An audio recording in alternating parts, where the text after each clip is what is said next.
Hello, friends, and welcome to Worldbuild with Us, the podcast where we create fantastical worlds with help from you, our listeners. My name is Rob Hilferty, and I'm here with my co-hosts Daniel Quinn and Courtney Staples.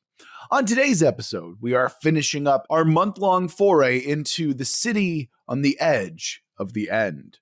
This is the final part in our 4-part series, so if this is your first time listening, obviously you want to go back and listen to the first 3 parts of the series before we give this a listen. And usually what we'd be doing is creating your worlds. And if you want us to build your world, you can always go to our website, worldbuildwithus.com. Click the link, follow the instructions, and within a reasonable amount of time, we'll be building your world. If you want to follow us on social media, we're over on Twitter at Let's Worldbuild.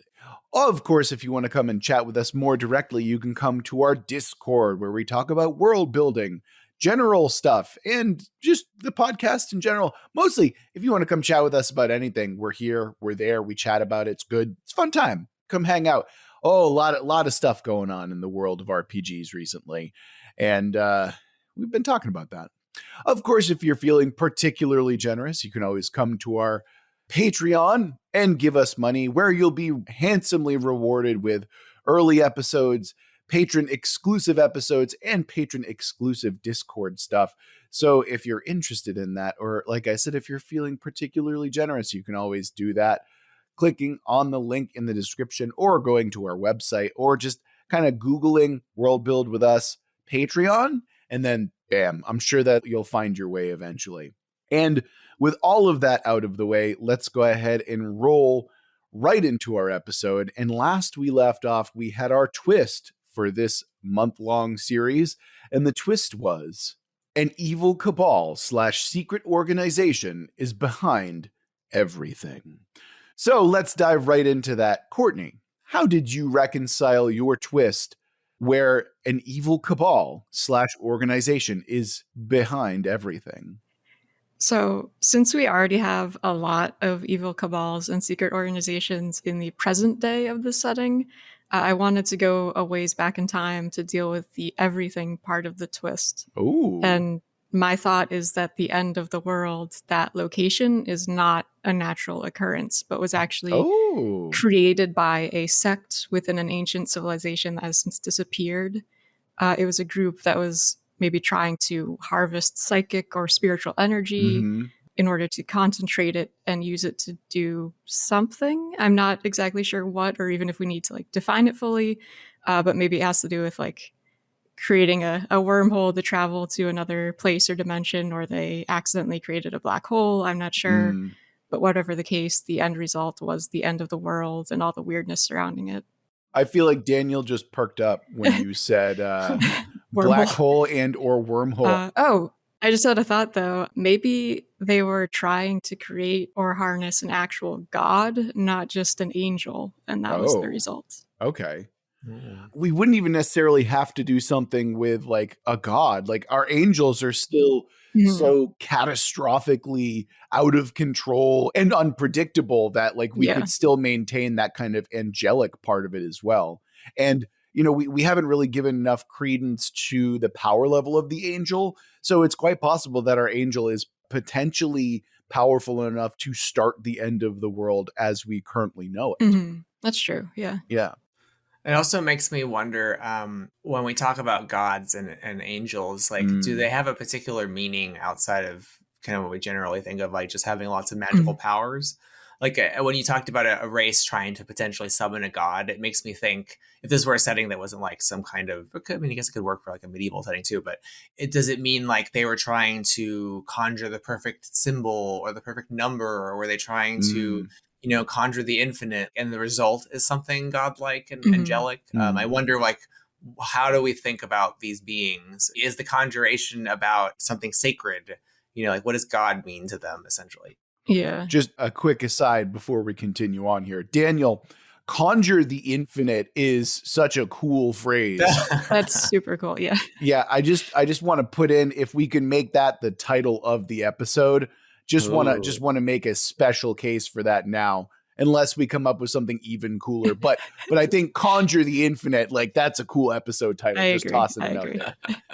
But Yeah, like I could see them being really focused on the acquisition of knowledge and sort of the idea of like delving too far into the unknown to try to learn things that maybe they don't understand like the base enough yet to really delve deeper. So that's why it like backfires and starts this end process. And a question I have as well, right? What's to stop people from mistaking these angels for gods themselves? Like, Yeah. there has to be some kind of historical record that puts the angels in proper perspective, right? If these angels are so demonstrably powerful, like forces of nature that are impressive and awe-inspiring and horrible and all that stuff, right? What does the god look like? Because if these angels aren't gods unto themselves, that suggests that humans have seen gods on earth, right? Or at least there's an inference to that level of power. So what's the difference that we're making there as well? I guess, like, do we need gods? Can we just deal with angels? Oh yeah, that's fine. I mean, I guess we have the God Forge, but like I said back in episode 1, that's more of just a phrase to refer to it, not necessarily literal. Right, exactly. But my question is, right, like, are we calling them angels because we want them to be like forces of nature? Or would these beings be called gods? Would they be de facto gods? Because, right, like, angel implies that there's some celestial body that is subservient to a greater being. So if we call them gods, that's fine. But like, angel is such a specific phrase that it suggests that there is a higher celestial court or body that is in charge of them. And we don't have to necessarily like dive into what that is or what it looks like, but I think that if we're going to imply angel, we have to at least pay some lip service to gods in some way, right? I mean, I like the suggestion. Well, some of the things that an angel suggests is being a messenger of something, and just as you said, like belonging to some other greater celestial existence. And I like having that suggestion, but I don't think I care so much about defining it at all. So, I'm sure there are some people in the setting who think that the angels are instruments of some greater being, but then I'm sure there are other people who just see the angels as like horrible otherworldly alien things that have landed on in our world and have this supernatural presence. So it's almost like, to me, the suggestion is enough. Right. So what is the suggestion? Like, it doesn't have to be terrestrial. It doesn't have to be like, oh, there's a god off in the distance, but there has to be something there that implies something even more powerful than the angels, right?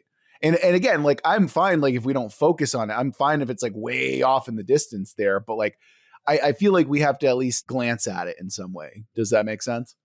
I think we can leave it fairly nebulous. And last time we had talked about that, like, the angels are the stars, like the sort of construction of this universe is different, and that like it's not an infinite universe. There's like a sort of celestial area that's inhabited by these angels, and they like are summoned down to the earth. Right. So maybe like the celestial sphere is sort of the god figure in the setting.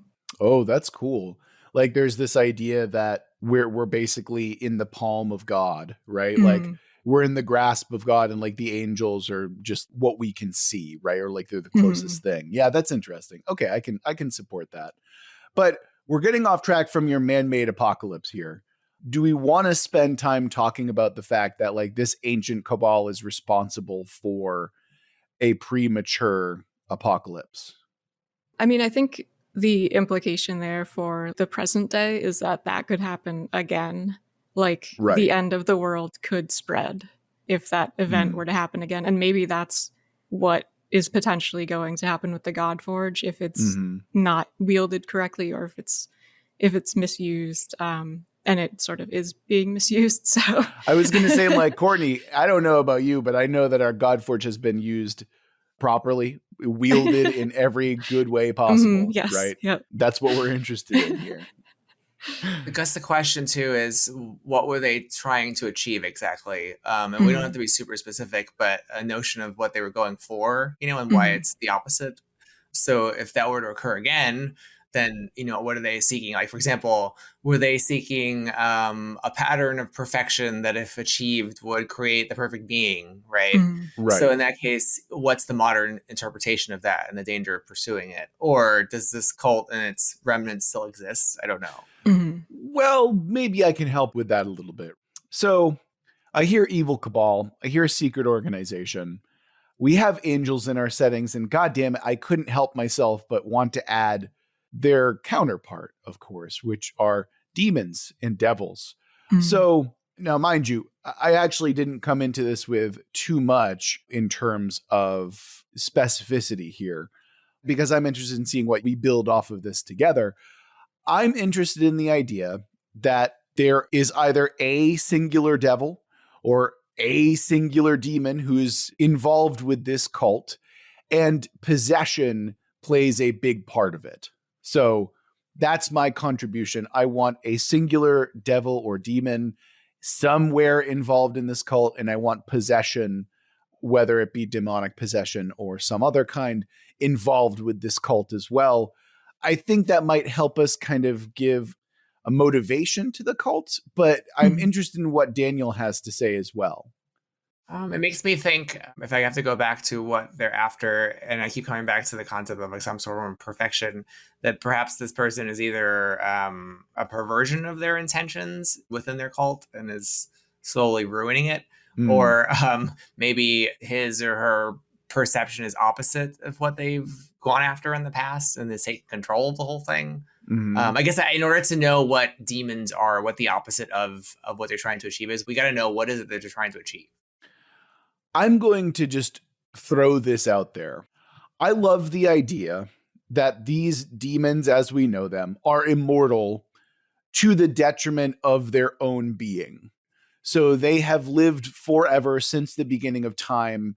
And what they seek is the end of existence, the ability to die, right? So what I want out of that is they seek the oblivion of everything, because that's the only way that they know how to end their existence. So if we want to do it that way, immortality is like a curse for them. And this way we also add this kind of interesting caveat where it's like, yeah, demons exist, and boy, are they pissed about existing, right? When you had brought up the idea of possession, that makes me wonder if the psychic connections in this world are related to that. Like if that is a possession, actually. I don't know how to expand on that really, but just something about the idea of like these demons kind of calling out to people and bringing them to this area for some other purpose related to like the psychic communication. That's really interesting, because that could add to their anguish if they don't have control over it, right? If the demons are literally conduits for psychic thought, then they have all these mortal thoughts that are being forced upon them, right? Like continuously. And so again, that would actually add to their kind of motivation to end all life. It's because they just want silence. They want quiet, because the chattering of millions of psychic minds or thousands of psychic minds are like kind of maddening to them. I think that might be an interesting kind of motivation for this otherworldly psychical force, right? And whether or not they're the source of psychic powers or just kind of a conduit for them, there's something interesting that I think we can kind of deal with there. Yeah, and we've also got it was a single person or multiple souls or an entity within the Godforge that's also sort of doing this like psychic communication. So I wonder if that's tied in with this cult too. Maybe, I mean, we've not really given too much information about this entity, right? Or maybe we can just add in the fact that like, oh no, they are actually a demon. Like the whole God Forge is kind of a misnomer in that it's like literally a devil forge or a demon forge or something like that. But it's just that they're just tapping into that raw power in some way. Of course, there's always the fun phrase, we are Legion, right? Like, I feel like that's I mean, Exorcist 3, by the way, is a great underrated movie if you want to go see it. Exorcist 2 is dog shit. It's absolutely terrible. But Exorcist 3 is legit.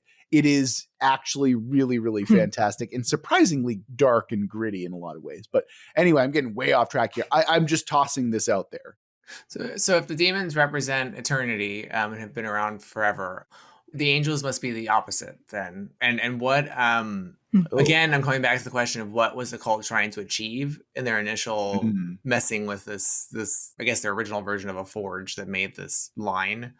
Because if the demons are opposed to that, then we have a sense of what they're about and how they fit into everything. Because so far we've got angels that are undefined. They're just kind of appear, right? Randomly. And then we have these demons who are more constant, and it seems they have more deliberateness to them, and they have a way of infecting minds. So I'm trying to figure out, like, thematically, how do these all tie together? One thing I'm interested that you said here is you kind of put angels and demons as a sort of opposing force. Yeah. Do we have to have that be the case? No, I just wonder, how do we define them in juxtaposition with angels, right? Right. Oh, I see. So you're wondering, like, okay, if angels are massive forces. Yeah. How they differ, how do they fit in? Like, what do they think of each other structurally, narratively? Like, how do they fit together? All right. So if angels are natural disasters, right? Like they are a hurricane who sweeps through the city, right? Maybe we can have it be, and this is thematically appropriate as well, demons are like a long time scourge. They're a constant, right? If angels are a storm, then demons are the weather.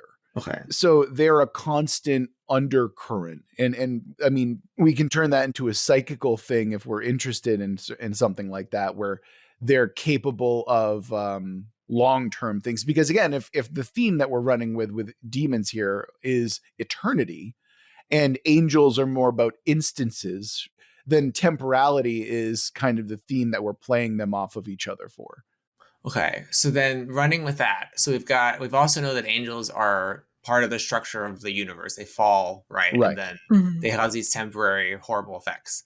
So then perhaps demons are something innate or structural to the world, like the mundane world. Like if the celestial space is temporary and the stars fall in this universe, but the earth is eternal and the demons in it are eternal. Now you have a structure, right? So like, and then we have an interesting question that gets posed because our setting has a lot to say about memory and memories that can be extracted and traded. And so the question I'm asking here is like, are memories parallel to the temporality of angels, or are they parallel to the persistence of demons?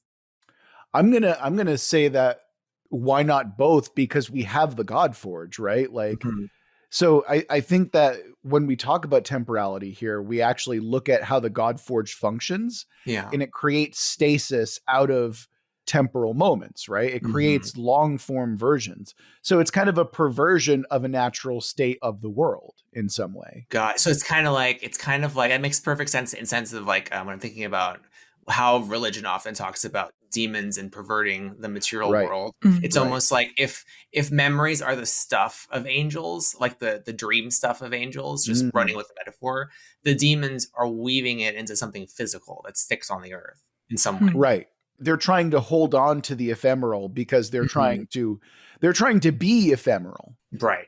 I guess like what are your thoughts about using the world, the city itself, as kind of like representing eternity in the physical realm, and the cosmos being what's changeable? Because it's usually the inverse, like in a normal cosmology. Right, and that's kind of the interesting part of it, right? Like normally we do see the infinite expanse as, well, actually, no, it is constantly changing. So the fact that we see our planet as a constant is, I think that's on point. I think that's kind of, in line. I mean, I guess in the actual world, the heavens are changing so slowly, they're so far away that we can't really notice that. But here it's like you can look up at the sky and maybe the constellations have shifted because the angels have shifted.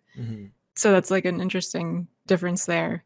I wonder then, like, did the creation of the end of the world have something to do with these demons like coming to form? Were they part of the results of when that happened? Or have they been around even longer? So are you suggesting that the demons are like a cage, or like their body in stasis is kind of a form of punishment? No, but that's also interesting. Okay. Yeah, I guess it could be like are the demons, the current demons, the remnants of that sect that I had talked about. And this is their like eternal punishment that you were saying. Oh, so could they have been created as an attempt to make I mean, I guess the question is, what were they trying to do? Maybe they were trying to make the heavens permanent or fixed, and in doing that, they turned themselves into demons and they made themselves eternal. So we're doing the ironic punishment thing for them. Like they became immortal, and now because you can't fix the heavens, and that's a rule, that they tried to break. Oh, and you look upon them in despair, right? Yeah. And the idea that like mortals have risen upon their bodies in some way, or like at least around them, is kind of or they're drawn to them like a beacon or something like that. That's really interesting. Because now I'm thinking of like demons beneath the ice, and humans are inexplicably drawn to them for like psychic call reasons or something like that. And we could even do something along the lines of like the apocalypse that you can see off in the distance is a giant ruse. It is a farce and something that doesn't even exist or something like that. But I think that I like the literal apocalypse being on the horizon a little bit more than I like that idea. But, Yeah. With your demons, they're currently leading a cult. Is that it? Or a cabal? I think so, but I realize now that we've been talking for a while and Daniel still has to reconcile with his side of the twist. Yes. So maybe Daniel can add in some insight that will help put a bow on this reconciliation. Maybe it's a demon-shaped bow. Maybe it's flayed skin that's a bow, if we're keeping with the demonic theme, So Daniel, pop in, tell us what's good. When I was thinking about what could be part of a secret cabal, the thought I had is what's really important to the setting is the line, and that it's sacrosanct, and that it's order. I don't remember if we had any reasoning towards order, but that its order is fixed and unknown. I thought it would be interesting if that there's a truth underneath that in fact there is a pattern to how the numbers are assigned that can be understood or deciphered, and that there are people who are trying to make sure that pattern isn't discovered because it would ruin the line. That's really interesting that you bring that up, because I thought that we had established that there was a way, like you have to beseech part of the city, like you have to beseech the Godforge in order for you to get your place in line. You're essentially taking a ticket, right? Right. But I just mean like that, because that is, you get the next seat in line basically when you go up to the Godforge and you give your memories, whatever. But what I'm suggesting is that the order that it decides isn't actually arbitrary. Okay, see, I suppose this is a good point for clarification, because in my mind, that order is literally the order in which you go up and take your ticket. Like, it's a matter of you go to the city, and then one of the first things you do is you wait in the queue and you take your ticket, and then bam, that's it. Oh, okay. Because I thought perhaps like your order isn't necessarily the next person. It's just kind of like you get a slot assigned to you.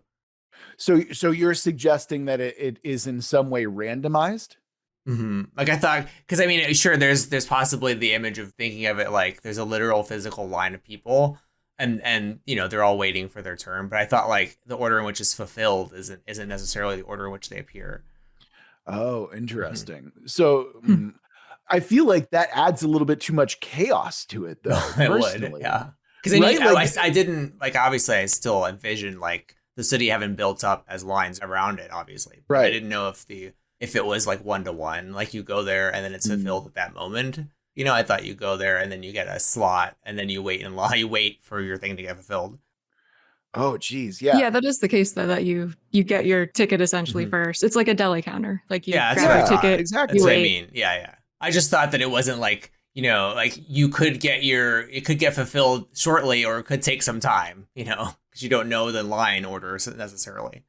Well, I think you can jump the line by like paying for that transaction. I think that's for other slots that exists, right? Exactly, through like trade and whatnot. Yeah. I just thought that the status of the line was an unknown. Like you couldn't necessarily know your slot. Oh, you're okay. Yeah. Ooh, that's a lot of chaos that we're looking at here. Then. Yeah. Even so, like it doesn't have to be that way. I'm just suggesting that there's like perhaps there is a pattern that allows you to manipulate your place in line. I was going to suggest that's an easy way that we can do it, where you can see people who are like, oh, how did they get ahead of me? Like it's an anomaly, and maybe part of it is like a matter of there is a corrupting influence on the line, and that is the demonic influence of, maybe, is that part of it? Like maybe cultists have a way to manipulate it through sacrifice or through something. Sacrifice is the easy one because, again, we're talking demons and stuff like that. But that's kind of an interesting way to approach it, that there is a way outside of the normal trade where you can't, and maybe it's just blasphemous. Like maybe it's like a cultural thing where it's like, we would never think about subverting the line like that. Right. And these people that you're talking about, Daniel, are like, nah, fuck that. We're going to blaspheme, where we care more about, this than the other thing. That's an interesting conceit. Okay. That I can vibe with. And they have to keep it secret. Otherwise, like, you cause panic. Right. And yeah, the fact you would have to keep it secret too, right? Like you would definitely, you can't just be like, oh, why'd you jump the line? What the hell happened? Or especially it's like, that motherfucker's broke. I know he's broke. How did he jump so many spaces in line? That makes no sense to me. Would that tie in with the criminal faction that we'd established before? That was like also they could be, their leader could be a demon, Yeah. I was going to say, like, is the entire criminal faction just like a bunch of like demon worshippers? And I wonder too, the demons might not all be aligned with each other. Like there might be like, because they're forever, right? So they might be demons in different pockets and different factions, I can support that. Yeah, I can definitely support that. Like maybe the man with the big number that we talked about in the previous episodes, maybe he is in fact a demon and he likes the fact that he's in line, right? And maybe that's what's kind of messed up about it too, is this idea that like a demon is in line for the Godforge. And maybe he keeps his number high because he's afraid of confronting the Godforge in some way. There's a lot you can do with that. Or maybe it doesn't tick down for him because he is a demon.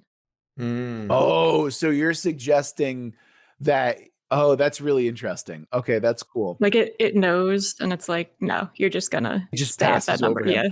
Oh, that's even, and the idea that it's kind of like a secret or a mystery is like, why does that not happen? And like, there's people who kind of know, and then there's people who know, and it's like, oh, you definitely don't want to make a deal with him, or you definitely don't want to steal from him, or something like that, right? Like, yeah, that's really interesting. That's cool. I like that. I was also wondering if the angel dust that we had talked about in another episode is how you skip in the line if you are inhaling actual angel remnants.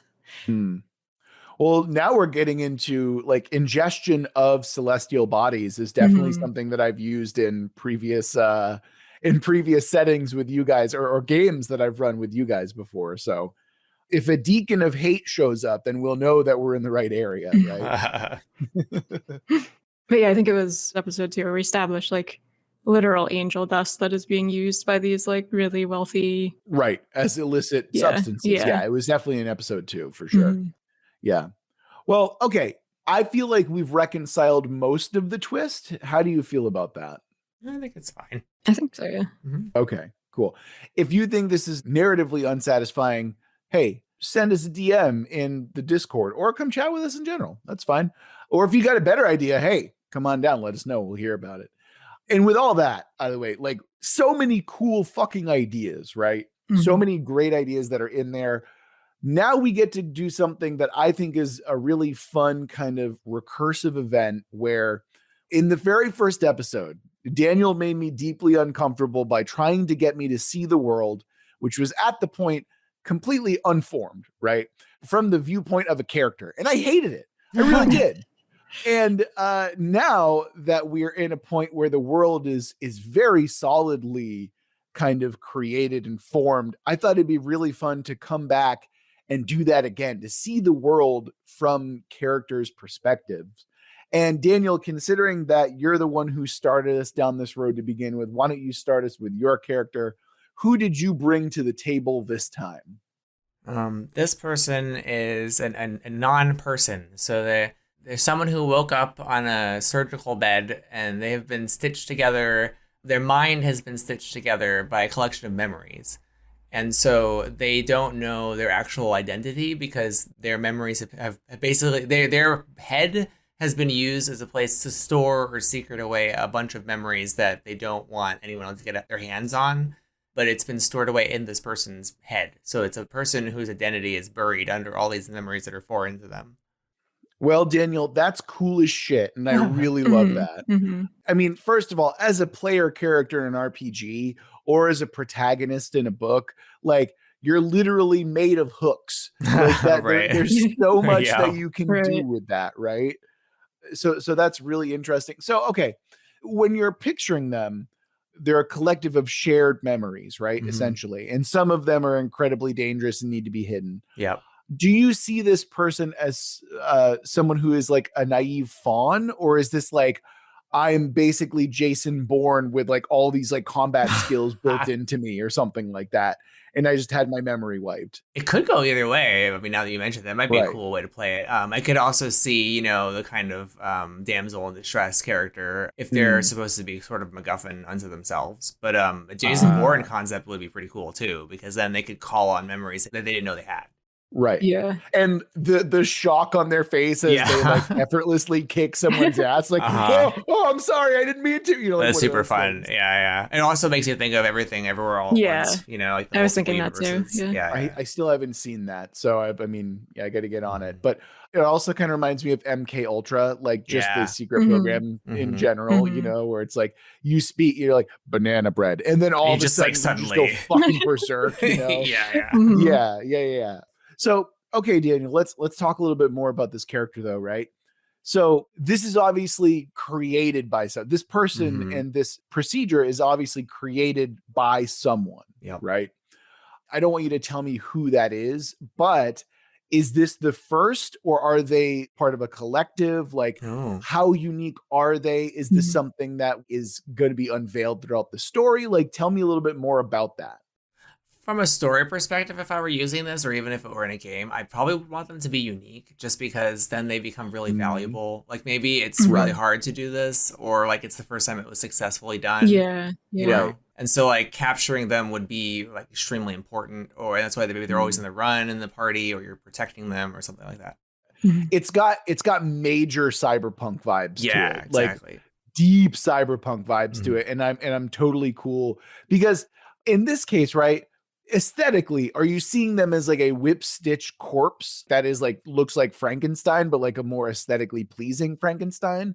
Or do you see them as like just a regular person, but it's just the inside of them that's been reconfigured, or like some kind of mixture? My first thought, weirdly, was that they're like mechanical.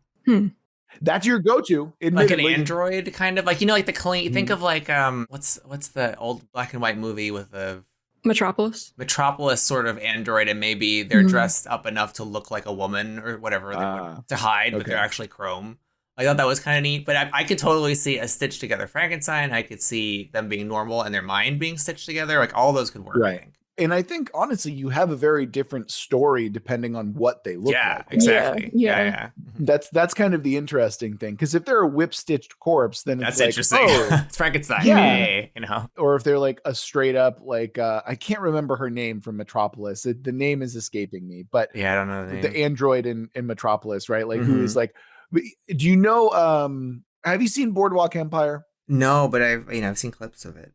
Okay, so there's a character who suffered horrendous burns, and they have like this really obvious fake part of their face covering it. And that was like kind of the go-to for the time. And I'm imagining that this person, they dress in like kind of robes and stuff like that, and then they just have an obvious fake face. Yeah, that's what I was picturing. Mask, totally. Right? Yeah. Like they're clearly on the run. They just can't show themselves because they don't have anything to hide with, really. It's just like a simple mask or like a cloak. Right. Now, Daniel, a very important question. Do they have a number? Oh, I don't know. Yeah. I guess. That would be neat if they did. Okay. Yeah, maybe they're up next. That's when they wake up and they know they're up next. Oh. Yeah. So they've been put in stasis or something like that. Oh, that's even what the intrigue. My mouth is watering. It's like, do they go to the thing or do they hide because they're up next, Yeah. Yeah. Actually, we didn't really talk about. Like, what happens if somebody just doesn't go to their time slot when they're summoned? That's true, isn't it? Yeah. Like, is it that once you're up next, you can go, but if you just don't go, the door is open, or is there like a window, I think we established there's like a 24-hour window or something like that, where you have to go within the next 24 hours or like you lose your spot or something like that. That means this person has a run to do, basically, if they're going to try and get there. Yeah. Do they look down at their wrist and their crystal is blinking red? Because this also sounds like a little bit like Logan's run to me as well. Yeah. Speaking of things that we have yet to consider about the setting, I mean, actually, you bring in my character now because I think it's interesting. Because one thing I was thinking about as we're kind of approaching the setting and everything like that is what happens to people who have already used the Godforge, right? Oh. Are they allowed to use the Godforge again? Are they marked permanently as having already used it? Mm-hmm. And I've decided that I find it a lot more interesting if they carry a mark that they have in fact used the Godforge, and it disbars them from ever using the Godforge again. I think, to me, that's way more interesting as a conceit because you get one shot and that's it, right? That's the kind of like play on mortality of it as well, right? Mm-hmm. So my character is actually kind of a simple person. They've decided to stick around, and when they got their shot, they actually created a hammer out of their material. And what they do with this is they were essentially the first artisan, or not the first, but they are now an artisan for this kind of god metal smithing. So the hammer that they use is their way of molding, bending, and creating different artisan goods, right? And initially, they were kind of in a good spot. They're highly regarded for their talent, for what they're good at, except now they've kind of lost a little bit of joy for the craft, and they're kind of just I'm thinking of Adam Sandler's character from Uncut Gems, where they're kind of a scumbag. They're remarkably successful, but they're a lot more involved in the kind of seedy and mind you, they're still a remarkably successful and talented artisan, but they've let that luster dull just a little bit, and they've gotten wrapped up in all sorts of unsavory dealings in business. And that's kind of where I wanted to introduce the character, where they're successful, they have a ton of money, they have a successful business, but the noose around them is starting to tighten just a little bit as they get a little bit more and more out of control. So that's what I want to toss out, and that's where I am with my character right now. Sorry, could you repeat the part about like what's causing them to go out of control?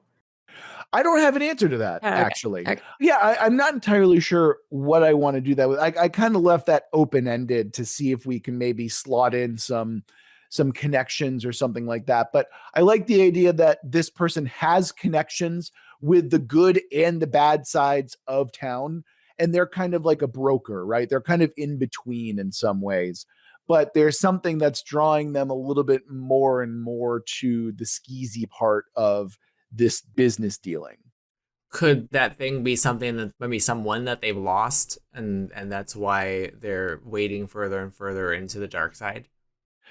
Potentially. I'm thinking that what they gave up when they had their shot, you know, like maybe when they, that's actually exactly what it is, isn't it? When they gave up part of themselves, right, to create the hammer, they thought that it would allow them to be happy and, you know, it would remove the grief from their life. And it did.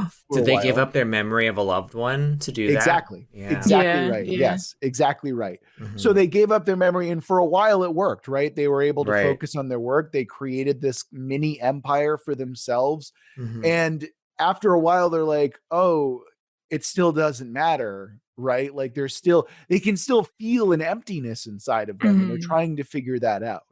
And that to me is like really interesting. And so you see them, because they have this empty part of them, they start to like drift towards the kind of seedy part a little bit more to try and quiet the howling void within them.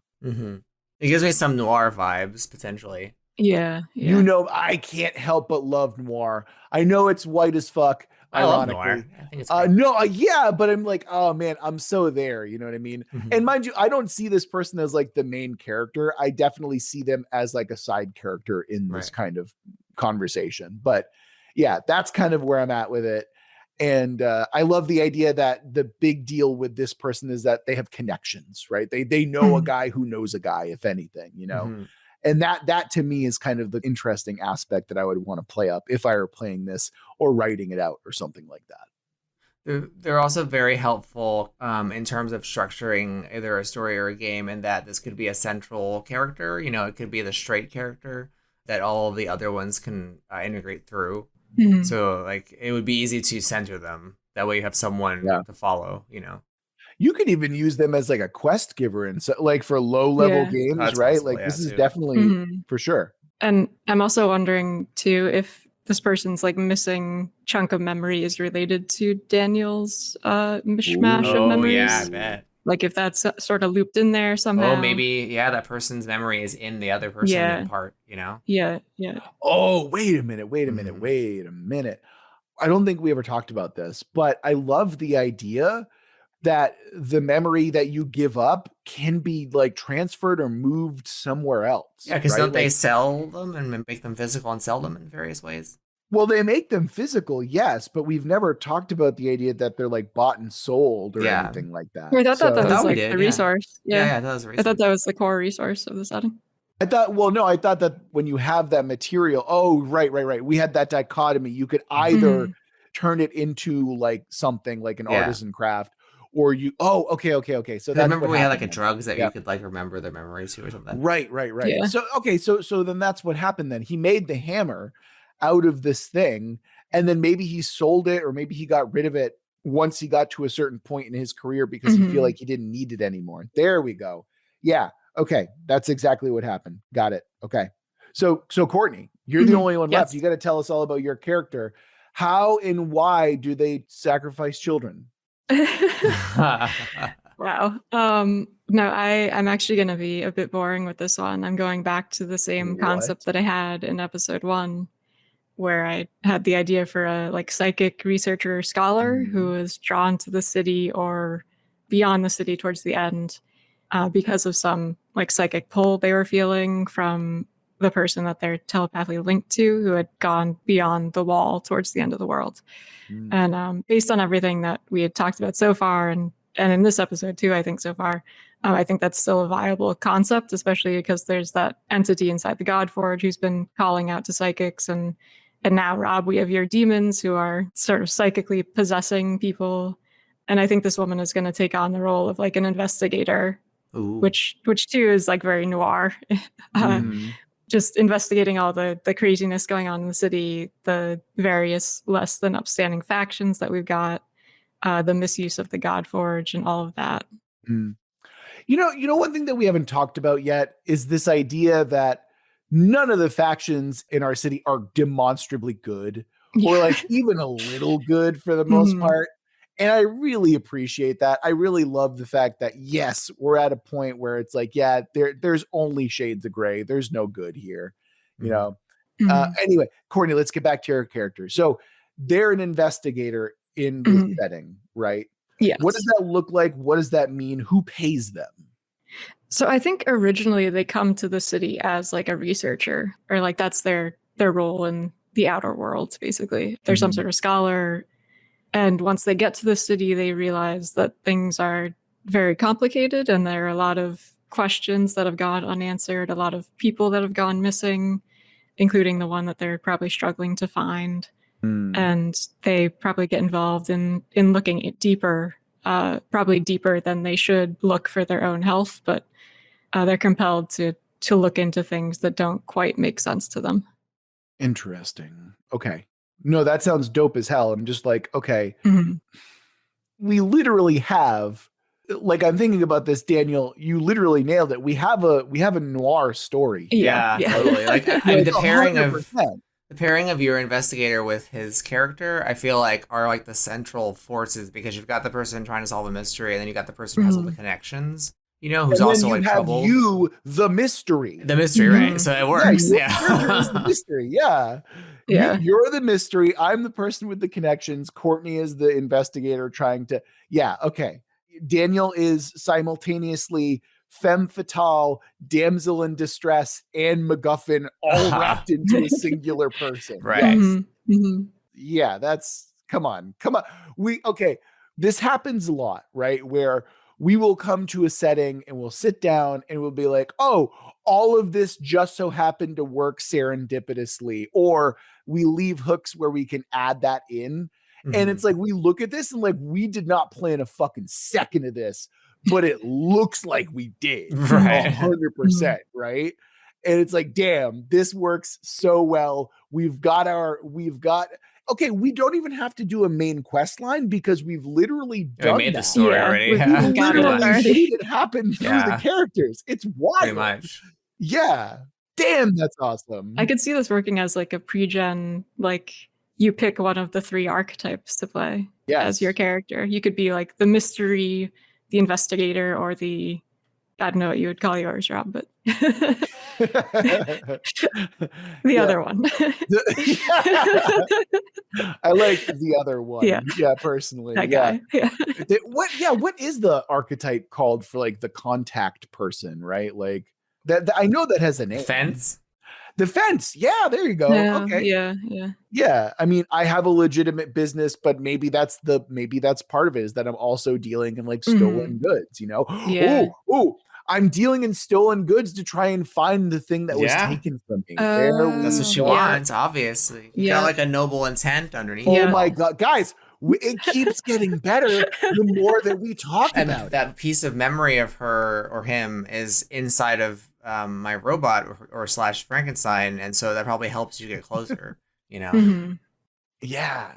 Oh man. And obviously when you start this whole thing, I have no idea that you have any of those memories, right? Exactly. Or perhaps alternatively, you are the one who shows up at my shop because you do have memories. Yeah, and I don't know how to solve it. Yeah, and you're like, oh shit, you're the person from my thing. You know, like or there's so much you can do with that. Oh, that's so cool. Oh man, that's cool as hell. I love it. I absolutely fucking love this. This is great. Yeah. Okay. Again, I don't think that we need to do a main quest because we literally just fucking did it. I think we're good. Yeah. I think we nailed it, you guys. Like, damn. I think we're good to go. I think so too. The one other thing to consider is that since my researcher lady is psychic, that means that maybe demons have gotten a pull on her in some way. Yes. Through their possession. I was going to suggest that you are capable of channeling demons or like actively being possessed by demons. Maybe that's maybe part of your whole suite is like you're essentially what's the word? You're a medium, right? Maybe that's another part of the puzzle where you can actually be a medium to the mystery, aka Daniel's character, where you can channel some of those memories and you can relive some of those memories through them. And of course, yes, we do have a cabal of demon worshiping bad guys running after, and then of course they also have mob connections as well. It's all literally coming together. It's so effortless. It's so fucking good. We fucking nailed it. Damn it. Oh my God. Yeah. Fucking crushed it. Fucking swish, all that good, all sports ball references. Bam. Crushed it. Absolutely destroyed it. Oh my God. Guys, we did so well here, right? I had a ton of fun. This is our last episode. Is there anything else that we want to talk about before we say goodbye to this setting for the time being? Well, one thing to remember too is that we're not truly saying goodbye because we are going to be doing the part 5 for the exclusive. You know what, Courtney? You're absolutely right. All of that will be going up on the patron exclusive episode. So if you want to have a part 5 of this setting, you can go over to our Patreon. That will probably be for the month of February is my guess. Is that right, Courtney? Yes, definitely February. I mean, with that all of the way, I guess that's going to wrap it up for the city on the edge of the end. So a huge thank you to all of our listeners. Remember that because this is a fairly new thing that we're doing, this is the first time that we've ever actually done it, to give us your feedback. Let us know whether or not you like this kind of longer form series, or if you want to go back to the shorter stints into more settings over the time. And remember that if you want us to build your world, you can always go to our website, worldbuildwithus.com. You can click the link, follow the instructions, and within a reasonable amount of time, we'll be building your world. You can follow us on social media over at Let's World Build on Twitter. You can come and join our Discord if you want to have longer form conversations with us. Tell us in person, kind of, about what you think about this longer form setting or about anything in general. Come tell us about your own demons, your own angels, all that good stuff. And of course, if you're feeling particularly generous, or you want that 5th episode of this series that we're doing, you can join our Patreon with a link for that on our website and in the description of this very episode. That'll do it for this episode of World Build with Us. Remember that we love you oh so very much, and we're going to get through this together. Until next week.